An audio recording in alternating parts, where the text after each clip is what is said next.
হরে কৃষ্ণ বন্ধুরা, রাধে রাধে। তো একটু আগে বাজার থেকে এলাম, আসার পর খুবই খিদা লেগেছিল। তো এই মাত্র মুড়ির প্রসাদ পেয়ে সবজিগুলোকে সব ঢেলেছি। সব গুছিয়ে গুছিয়ে রাখতে হবে, কারণ আমার বাড়িতে তো দ্বিতীয় কেউ নেই যে শাশুড়ি মা নেই যে গুছিয়ে রাখবে। কিন্তু আমার শাশুড়ি মা সত্যিই গুছিয়ে রাখতো, আমার কোনো কিছু করতে দিত না। এতদিনে বুঝছি যে শাশুড়ি মা কি জিনিস, সত্যি তাই। অনেকে বলে যে আমার শাশুড়ি আয় তাই অমুক তোষক অনেক কিছু অনেকে নিন্দা করে, কিন্তু আমার নিন্দা করা কোনো প্রশ্নই আসে না, কোনো জায়গায় নেই। কারণ এতটাই ভালোবাসতেন উনি, আমাকে কোনোদিন কোনো কিছু বুঝতেই দেয়নি। তো ওনারা চলে যাওয়ার পরে আমি বুঝছি সংসার কী জিনিস। মাত্র 10 বছর বুঝছি, 6 বছর সংসার করেছি শাশুড়ি মাদের সঙ্গে। সেটাকে সংসার বলে না, নিজের মেয়ের মতো করে ছিলাম ওনাদের বাড়িতে।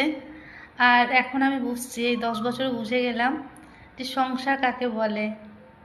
তো এখন আমার কৃষ্ণের সংসার হয়ে গেছে বলে একটু আনন্দ আছে, মানে একটু বলবো না, অনেকই আনন্দ আছে কৃষ্ণের সংসার বলে। 5 বছর আগে এত আনন্দ ছিল না, কিন্তু এখন খুব খুব আনন্দিত লাগে। নিজেকে কখনো একা মনে হয় না, একা তবু কখনো একা মনে হয় না, ঠিক আছে। তো চলো, আমার কৃষ্ণের সংসারে বাজার কি এনেছি সেটাই তোমাদেরকে একটু দেখিয়ে দিই, চলো।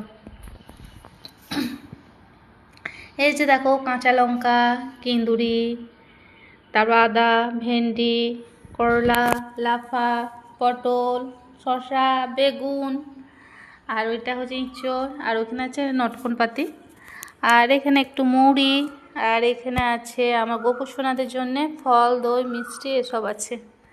আজকে এটুকাই বাজার করেছি। এই বাজারটা আমার 2 সপ্তাহ চলে যাবে।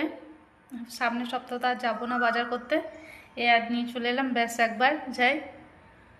তো চলো বাজার টাজারগুলো গুছিয়ে রাখি, তারপর তো একটা মানে ভোর থেকে উঠে লং ভিডিও আছে, সেটা এডিটিং করতে হবে।